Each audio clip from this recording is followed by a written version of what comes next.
this commentary, son. Holy shit! I hear myself thinking. One little action can really make a whole huge deal in the entire set. DDD dittos are fucking stupid. Happy feet, combo combo. That ain't PC survives that attack. Both players are on their feet again to hit each other. Oh my god.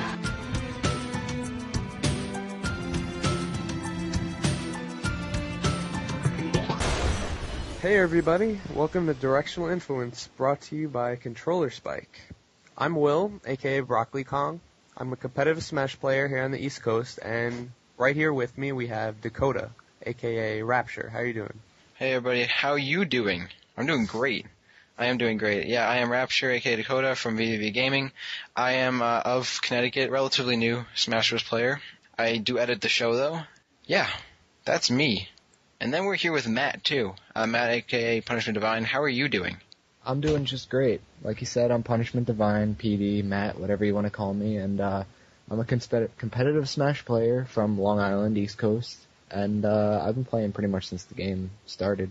Yeah, unfortunately, I haven't been playing as long. I'm trying not to, discredit myself right now. But I do edit the show.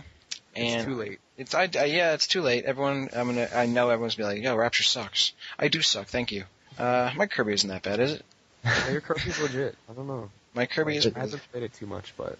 it's not that bad, so... Anyone want to money match me, that's pretty cool. Anyway, today, on our first episode of Directional Influence, we are going to be talking about the Brawl Backroom Ruleset 3.0 / 3.1. What do you guys think about this new rule set? Looking over some of the things that they've changed... I don't see too many things that are terribly different than what the East Coast is going to adhere to, because most of the BBR, all of that is bullshit, and, the East Coast is very conservative. So we're going to do what we want anyway, but I guess we can discuss what they changed. I don't know, that's sort of almost counterproductive, though, because we do what we want anyway. What's the point of even recommending it? I really think that that's one of the main arguments is that, what is the purpose of the Brawl Backroom if we're not even going to listen to them anyway? And they just come out with these ridiculous rule sets, and these people who have never been to a tournament or have only gone to a couple in their lives are making these decisions for us, who's really in power and what does it matter anyways? One thing that a lot of people did not like or would have rather not mentioned at all was the suicide rule, in which if someone initiates a suicide, it goes to whatever the game decides is the winner. And a lot of Ganondorf mains, or the one Ganondorf main that sort of matters, thinks that should be, not the best thing in the world, considering that Ganondorf rarely wins, if at all, if he initiates a death choke off the stage. What do you guys think about that one? The suicide side Bs are actually port dependent. So that also plays into picking ports and whatnot, but I think it was just fine before. Obviously, if you're going for the suicide move on last stock, you're both last stock, no one's going to fall for it, really. And if you get it, then you should win, because they're stupid for falling into it. And the same thing with Bowser. Honestly, how much are you going to be able to take away from Ganondorf? Honestly. Yeah, for the most part, when it comes to the rule set, we've come up with all our own rules as it is. So why would you be dependent upon the game's mechanic for something that obviously Ganondorf should win for, like choke slamming someone into the blast zone? Ganondorf should win for that. Ganondorf it needs to have some pride, I think. Ganondorf lost a lot of pride and dignity going into Brawl. You got to give him something. And, people will be like, oh, that's an arbitrary buff, but it's almost it's a nerf if you're taking someone away from it. Even if you didn't give it to them in the first place, because there wasn't a rule that stated it, we gave them the rules, the tournament organizers themselves, you're taking away from Ganondorf, and that's nerfing him. As much as Ganondorf sucks, and I'm not gonna praise him for being Ganondorf, you gotta give him something. If someone walks off the ledge into his side B, which is one of his only ways of recovering, you can't punish Ganondorf for trying to get back on the stage just because that's his only way to get back on. You're forcing a suicide, which I never think is the best way to decide a game. Also, when it comes to Bowser's Claw, how does that work if you were both at last stock? Is it if Bowser is at lower percent or higher percent that you can't DI at all and he controls it? I believe whoever has the lower percent decides which way you go. So if Bowser is winning, he can suicide you. And of course, it's probably easier if you're closer to the ledge. But I believe because Bowser can buffer jump off of it, you should be able to win anyway. You shouldn't stick in the whole side B anyways. You should be able to, buffer a jump and get out of it and still win. I think that's one of the crazy theories that people have, unless it's actually been proven. There have been theories that the blast zones are actually like they're physical. There's rumors that there's physical and that Bowser can infinitely claw. You know how he can do the infinite jump with his he could forward do it B? above the blast zone? Yeah, there's rumors that you can do that, and the same thing with Ganondorf's super jump. Lots of things, and it was a whole big thread and a whole big hubbub was made over it, but Was it video testing? no one really went into testing. I mean, that's kind of impossible to test. And Yeah. No, it's not. Just try it. Well, here's the thing, too, with Bowser is that I think even if you go through the attack, Bowser still gets the win on the game results screen. The fact that with Ganondorf he didn't a lot of the time, even though he initiates the attack, was the problem. And even with, Kirby, because Kirby can, do a Kirby side, but Kirby doesn't have an excuse to die, because you can just shoot him off under the stage and fly back up. So, again, it was more so the fact that Ganondorf never won that was the problem. Bowser still wins, even if you don't buffer jump out of it, if you can or not. Mm-hmm. That's you can ask Verm what his opinion on that. We should have him discuss what he thinks about Ganondorf dying on that one. Yeah, best Ganondorf. The 3.0 rule set when that came out, and everyone remembers how everyone loved that one. They didn't change a lot, but one thing they did do with the stages is that they put them into groups. And they based it on how many stages you want on a stage list at your own tournament.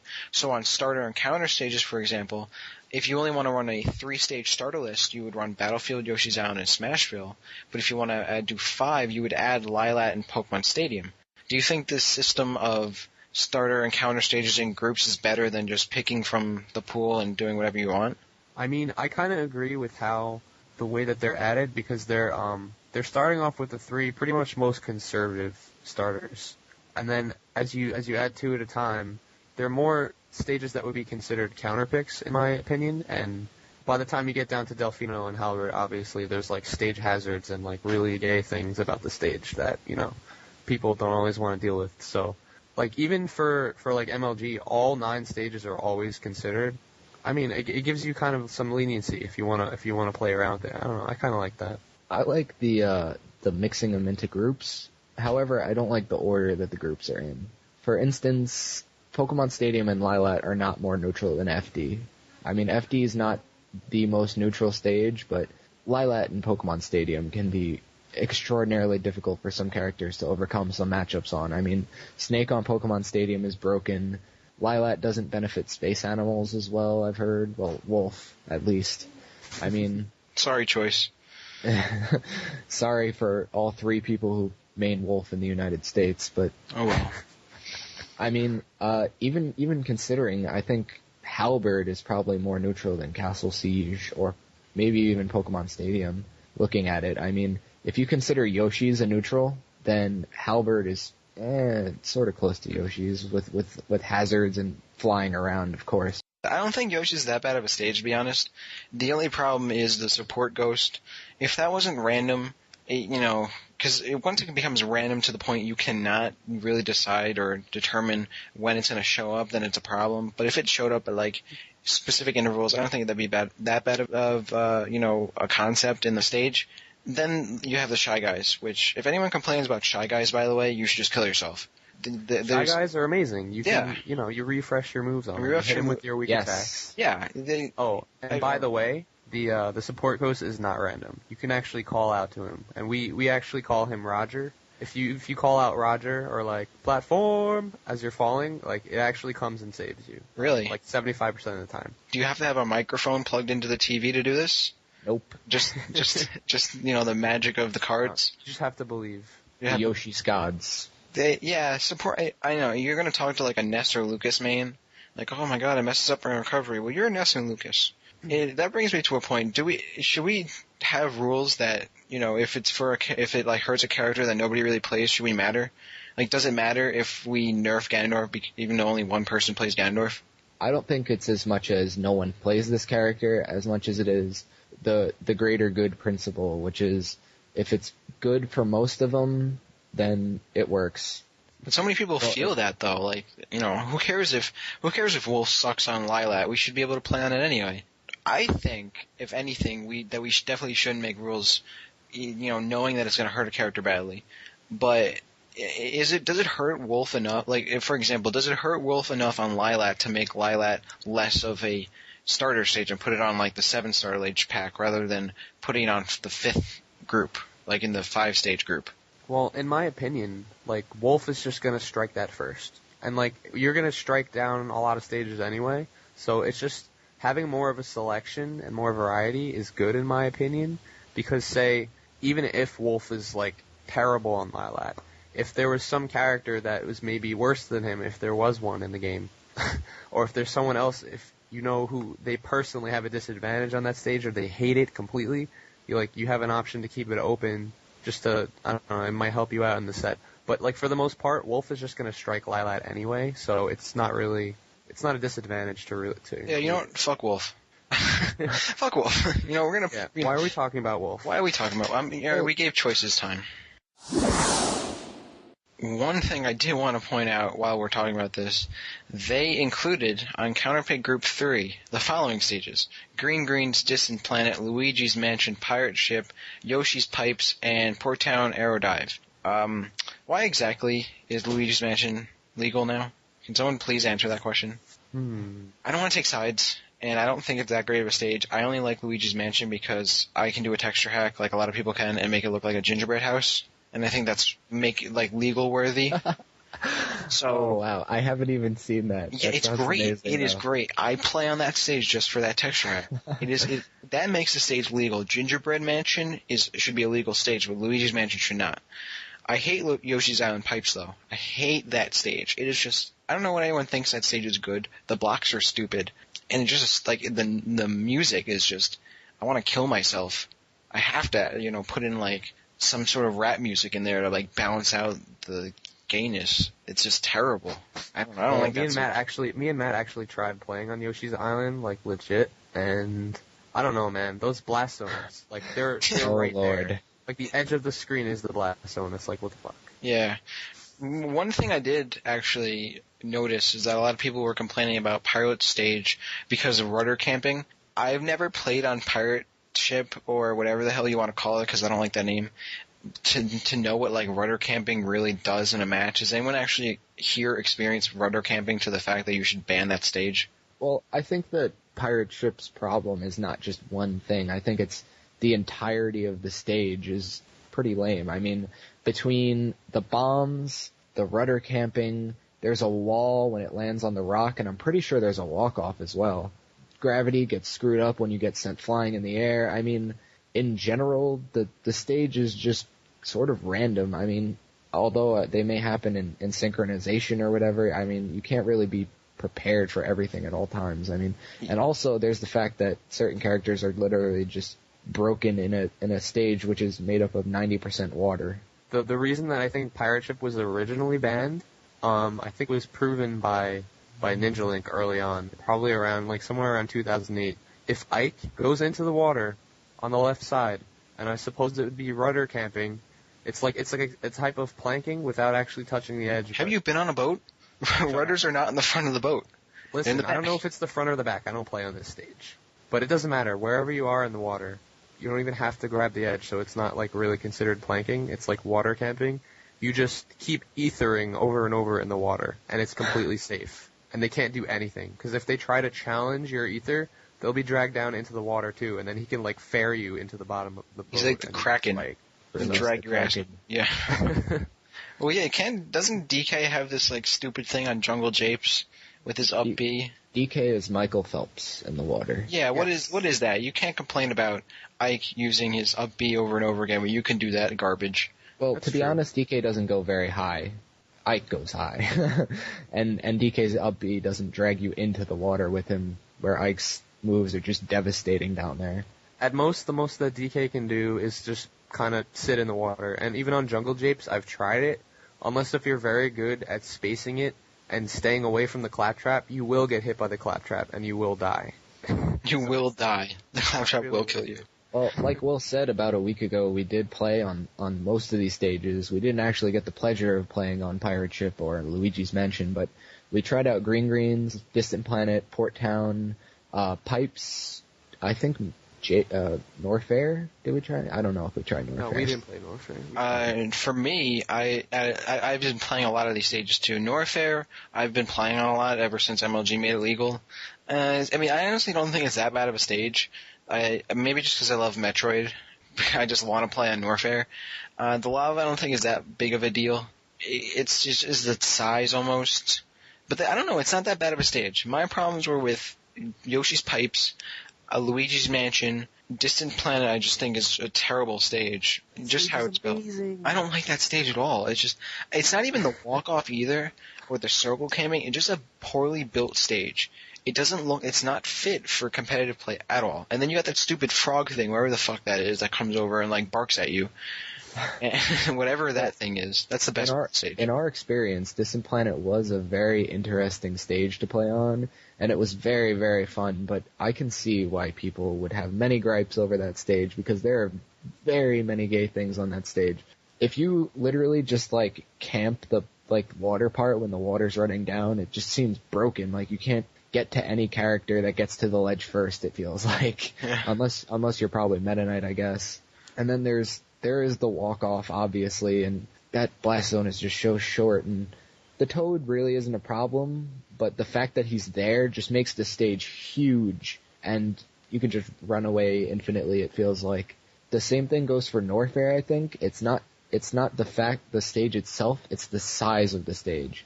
And the fact that you have so much room to move around. I think it's important to talk about Green Greens. Okay. Because Green Greens is, a stage legalized by MLG, which is a pretty big deal, as it's probably the most talked about stage on their stage list. And I do think that it can go either way, because Meta Knight can Scrooge on the stage, but then again, if he gets hit at 40, he dies. And Wario can plank on that stage, or not plank, but air plank, but then again, he dies really early, despite his weight.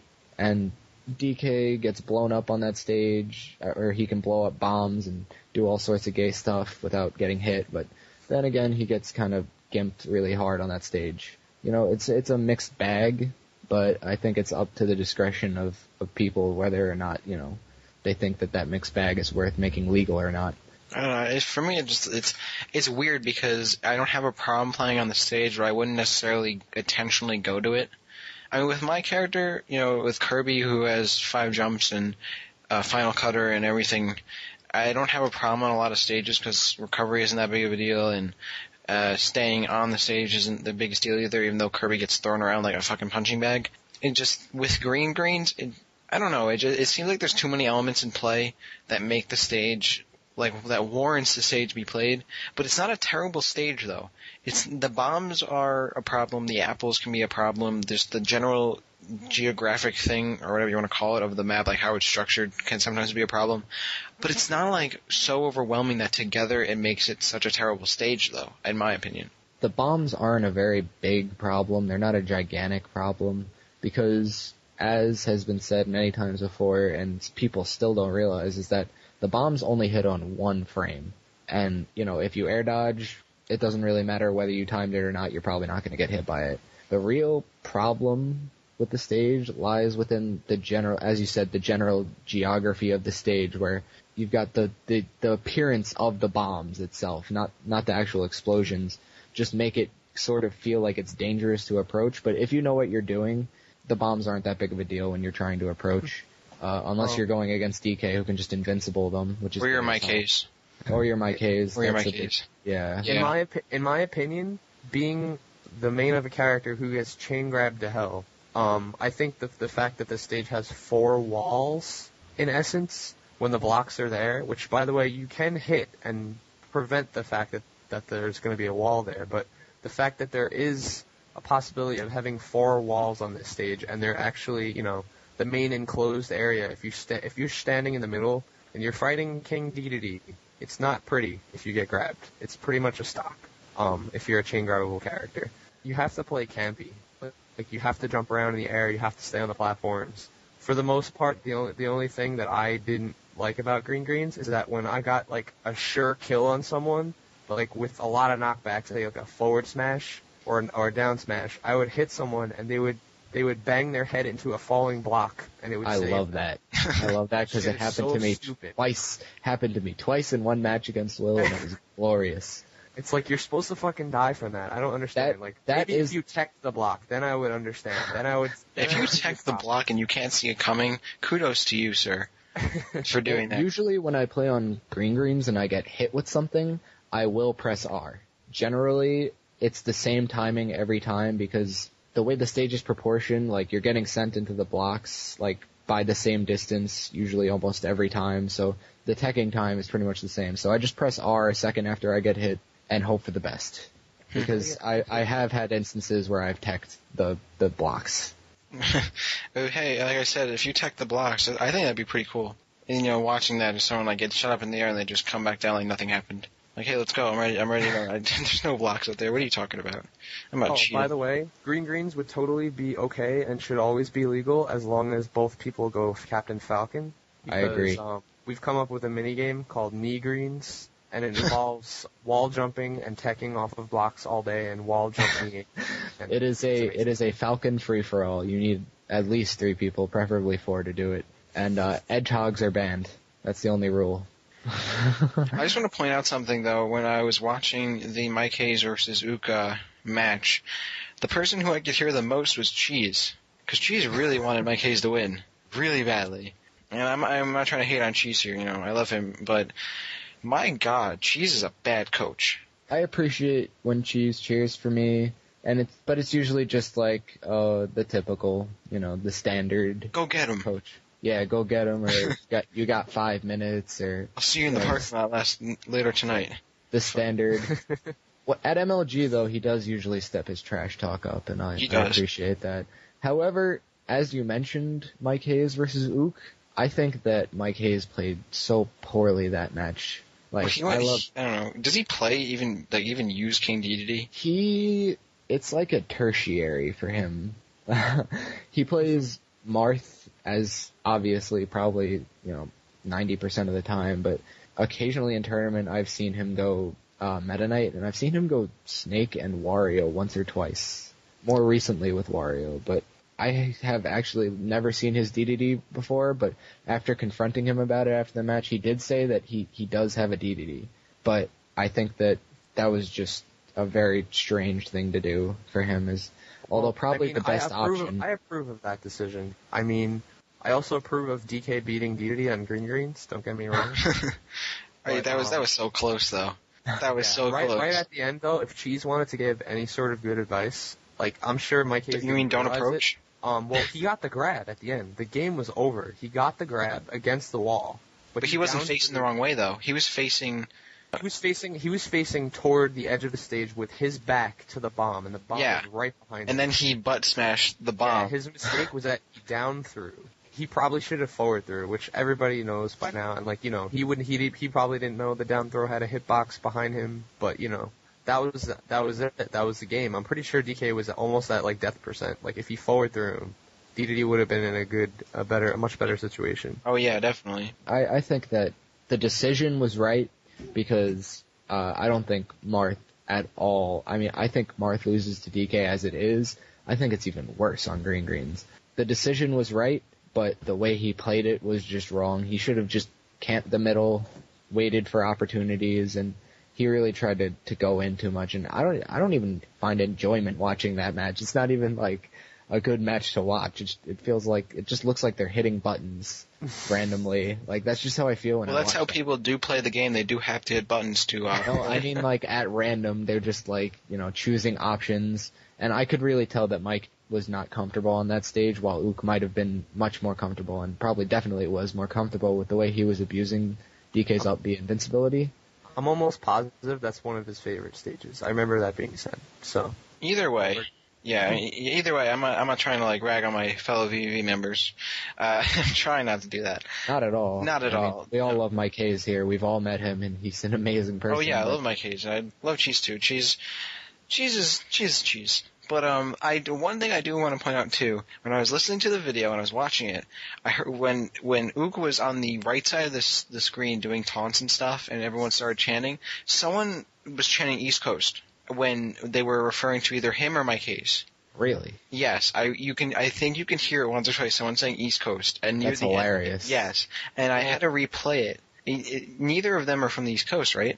Well, there were 3 other setups going. No. They were right there. Oh wow. They were at like cheese range. Someone was cheering East Coast, and I remember it because I think someone pointed out in one of the comments on YouTube, like, who are you voting for? Ook is like Midwest, and Mike Hayes is from fucking South. You know, that was a fun match though. But either way, green greens, fuck green greens. Okay. As of this recording, MLG Rally is going to be coming up this weekend, but by the time you listen to this, it probably already happened. Whoever went to it, whoever had a great time, whoever won, awesome job by you. Whoever didn't go, shame on you. MLG, pretty cool stuff in the Rally. Next up coming up is, I believe, DC. Is that the next event coming up after Rally? Yep, so DC will be the next event, so if you did not catch Rally or you want to go to another MLG event, you'll be hitting up DC in October, I believe. And that's always cool. Nation's capital. You can get stabbed there, by the way. So, make sure you're not in like the bad places of DC.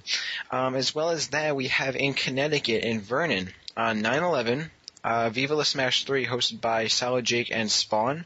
If you're in the New England area or you're looking for a tournament in that direction, you can hit up that. Yeah, it is on 9/11, so if you do have, other things to attend to, that's cool. Put our hearts out to you on that date. But that is going to be a tournament hosting both Melee and Brawl, once again by Solid Jake and Prawn. If you can hit that up, please do. I will be there playing Melee doubles and Brawl singles. And on another note, we have the tournament organizer of Haters Gonna Hate 2.0 with us, Will, who hasn't been on the show all day. Wink, wink, nudge, nudge. How are you doing? Hey, what's up? Hey, what's up? So Haters Gonna Hate 2.0. That's it was our 3rd event there actually. We had Haters Gonna Hate, we had Psyduck, and then now we have Haters Gonna Hate 2.0. Don't worry, we'll get that Haters Gonna Hate remix. I want that so bad. But we found this venue in Port Washington, New York. It's actually it's in the westmost part of Long Island, really close to Queens, kind of close to New York City. It's a really convenient location. So we get all the city players. We actually got Jersey to come almost every time. So New Jersey's showing up. We got people like, man, this last turnout. Let me just look and see how many people showed up to this one. It was probably our most stacked tournament. It was 26 for Brawl entrance, I believe. 26 Brawl, probably, what was it, like 5 Melee or some jump. Those Melee players. We had 12 for Melee singles. Which is much For Brawl better. doubles, we had 12 teams. And for Brawl singles, we had 26 entrants, and man, was it stacked. Because we had pretty much the top players from New York and New Jersey show up. We had players like ADHD, Anti, Atomisk. We had DeBuzz there. Announcing those names alone would, we got a pretty amazing turnout in terms of talent. And pretty much, top 5 from both from New Jersey and New York showed up. And it's kind of hard to make a bracket when there's that much talent. I agree. As the person who had to do so much moving around in the bracket, it was definitely one of the most difficult brackets to make because, we've literally got almost New York and New Jersey's entire power rankings, pretty much. Almost. Just telling you people like Zuko got 13th, that's telling you a lot about how stacked this tournament was. We actually heard from Cheese himself that he just came back from, the West Coast. He just went to SuperCon, and he's like, this tournament is harder than SuperCon. This is a local, and SuperCon was intended to be a national, probably had like a regional showing, but that just tells you how good New York, New Jersey is. And yes, that is regional bias, but you know what? I think we're the top 2 regions, along with SoCal. We're right up there with them, so. Yeah, I would normally disagree with you guys on the state bias, but Connecticut is probably one of the worst states to ever live in. Like, if you have the option to live in Connecticut, Just don't go. And I'm not like trying to offend anyone who lives in Connecticut. There's a lot of cool people who do. But it's like if the United States want to get rid of some states, I would throw on the block Kansas, Idaho, and fucking Connecticut. It is such a useless state. It is just dumb. It's a dumb state. To be fair, Connecticut is the richest state in the United States. Yeah. So you have all these smug assholes driving their hybrids around here, and then we have the poor areas, which honestly, the poor areas are like right next to the rich areas in a lot of times, and I know that's in a lot of states too, but it's so obvious in Connecticut. Like in my town alone, you'll get to like the rich part of town, and you cannot leave your block, or you will get raped. Amazing. You will get butt raped in Connecticut by some random homeless person, no matter what time of the day it is, in Walmart or something. So let's all go to Vivo Smash, guys. Everyone go to Vivo Smash 3. That's a good idea. Yes. And let's walk around the streets at night at Viva Smash 3. No, seriously though, that's gonna be a good tournament. Just don't leave the venue. I've never actually been to Vernon though, so I don't know. I'm in northwest, which is woods. So the most I have to worry about is like a bear or a rabbit or something. To be fair, we do have in New Jersey the PSI venue, which is infamous for having odd people walking around outside at night that have scared many people from going outside. I mean, just ask Zuko about it. He'll tell you all about crazy homeless people approaching him in the middle of the night. Yeah, Long Island's pretty crazy too. When I lived on Long Island, we challenged a bunch of people who were of the non-white descent who were to dodgeball for some reason. And when we were beating them, like, alright, if you think someone's in a gang or something, don't challenge them to a sport and then beat them. Just don't do it. Like, you will get your bike stolen and something, because that was a sad day in Long Island for me. I lost my bike to a dodgeball game. Fair enough, though, we did win by a large amount of, points. But don't leave the venue in Bergen. Just don't. To be fair, it's the same thing in Smash. I mean, honestly, if I ever had to play rookie in tournament, I'd be scared, because if I won, then he'd try to kill me. But if I lost, I'd get sent to the losers bracket. Yeah, I mean, because getting sent to the losers bracket is definitely not as cool as dying. They could tell a cool story at your funeral. I mean, at least you won that tournament set, and they can say that about you at your funeral. He died with pride. I know Will can't say anything because he goes out and kills people. In fact, Will, someone with his name, strangled a bitch, talking down to him, and she strangled her. It's like, hey, are you the broccoli Kong? No, strangles. And then I'm actually not even sure if I'm related to that guy or not. I should probably check that out. Imagine he was at a family reunion or something, and I saw him there, and that's all. I didn't even call him by Will. I called him the Broccoli Kong, because I knew. I think probably ignore you, because I don't really answer to that. I only made that tag for like MLG because obviously Will is going to be taken on MLGpro.com. I don't know. That's the only reason. And knowing those people, they'd be like XIX 3000 Will, XIX backspace, something. That just from that. Dark Meta Knight Master Will. The Port Washington venue that we had, though, that place is a really, really nice town. You could walk around wherever, like, you're not going to get, like, raped or anything. We had a subway right across the street. Everyone had a lot of fun. So everybody come to the next Haters Gonna Hate. I don't know when it's going to be, but it'll be posted up. And it will be called Haters Gonna Hate Remix. Yes, it will be. Okay, cool. By my request. There were 26 Shippos at this tournament. Really? And, in fact, Shippo's cat outplaced him. Wow. That's Shippo's impressive. cat actually won the tournament. But, no, I think it was 25 Shippos. Swain had us leave him as Swain because he had no idea who Shippo was and he didn't want to be associated with him. So.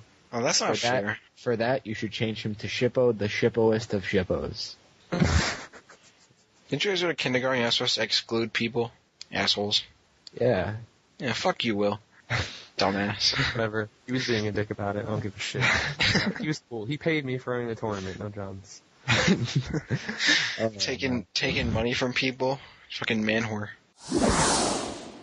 That ass. Also known as Peach's Side B. Peach's Side B. Also known as every Peach main we know that is a female. We refer to as that ass. That's it. For the most part. No, it's pretty much like every time the Smasher sees a girl in the Smash community at a tournament, like for some reason you'll hear someone in the background be like, "That ass." Like, it's pretty much a tradition. I don't know. I heard someone say that once to an old lady, and that ass, and it was really like a saggy ass. And that's not cool. No one do that, please. Just don't do that. It makes the whole situation very awkward. That wrinkly ass. That granny. I don't know how to respond to that, actually. Shut you up right there. Big Blue should be legal. A money match me on Big Blue, I will win. Do it. What do you I think? wholeheartedly agree. There we go. See, I think Big Blue is a great stage. It has a nice ship on it, which has custom bedrooms and a bathroom and Captain Falcon rides in it. And then the little cars. Well, everyone calls them cars, really, but they're like really sort of ships or whatever. And then nice platforms. It's a very nice locale. I would go there for vacation. Well, Spear Pillar. Fuck Spear. No, shut up. Fuck Spear Pillar. I know a thing or two about Spear Pillar. Spear. Let me tell you that it is probably the funnest stage to play on in this game because you can tech everything. I think the gauge thing in this game is when I'm trying to play this game like a normal person, and then the stage is like, no, fuck you, I'm going to flip it over and turn everything in reverse. So I'm going to try and get to the middle of the stage, and I end up jumping off. Because for some reason, when I hit right, it makes me go left. And I'm just going to I am very good at those parts now. Terrible at those parts. You need to just play on it as much as I have, which is way more than any person that plays competitive Smash should. Spear Pillar, shut up. Spear Pillar should never be a legal stage as long as Mushroomy Kingdom is banned. What's wrong with that stage? Mewtwo King would be very happy. What's wrong with I think it's a good stage. It's a classic venue. It's very realistic, I think. I mean, Mewtwo King. I'm pretty certain that Newport City should probably be illegal because all you'd have to do is take off the time limit. Well, the Chimera, obviously, the Chimera should be on the tier list, I think. Here's what I think. I think if you take the big monster and you put him between like Olimar and Lucario, I think that's pretty fair. You could count him as a player. The Chimera is god tier, I'm pretty sure. No, because he's one of those people that like he camps so hard that he leaves the stage without dying. He disappears, and he does the infinite dimensional cape glitch. Oh, Ryan, take notes. Yeah, look at that. That's what I'm saying. He should be like Olimar Lucario around there because he has to like touch you and you die, but you have to touch him. You know, like you could still tech though, as giving you a tech skill when he hits you. But he's also the most easily gimped character in the game, given that you get him on that little wooden bridge part, and you just bust the bridge somehow. But DK can use his down B because it has grounded range when he's standing on the wooden bridge, and he'll actually break the bridge, and the Chimera will fall down and die. I think Brood has a really good Chimera because I know he's legal in Japan. I think he is really establishing. He is higher than Toon Link on their tier list. Who, the Chimera or Brood? Because I think Brood has his own tier. Chimera. The Chimera is above that, but that's good. I like Chimera. I think he has a really good way to expand his metagame. We can show those boys that he has potential. Yeah, someone enter a Chimera into the tournament and see how well he does. I just want to see, seriously, like, this is a serious request, whoever's listening, enter Chimera into a tournament and see how well he does. There's probably, like, a button input that allows you to use Chimera, you know, like in Melee, where they just recently discovered it, where you can use Master Hand, you know, like 6 to 8 years after the game came out. Yeah. I'm sure there's something like that in Brawl. Wait, really? I thought that was, like, well known. Because I didn't know that until, like, this year, last year, but I thought it was, like, something that would have known. It was very recent. It was like just about a year ago, maybe, that it actually was discovered. I think I remember seeing a social group on Smashboards where they were trying to actually make him playable, and I don't know if it was trolling or not, but it really seemed like they were trying to establish some people were very serious about that. Making him. Come on, I'm being serious here now. He can't move unless he attacks, and you can't kill him. He doesn't move. Like, there's no knockback. He has health, and you can end the game after you take a certain amount of HP. Oh yeah, right. You can time him out. All right, come on. If you have to time out Master Hand should not be allowed to play because you can't kill him. That time. Personally, I would time Master Hand out. You have to time Master Hand out. You can't kill him any other way. You can't kill him. You can only win by timeout, or unless he beats you. And if you get hit by a Master Hand, like, come on, everyone's played the classic mode, I hope. If you lose to Master Hand, you should not be playing this game. I don't care who you're using. You can be playing as Ganondorf. You should not lose to Master Hand.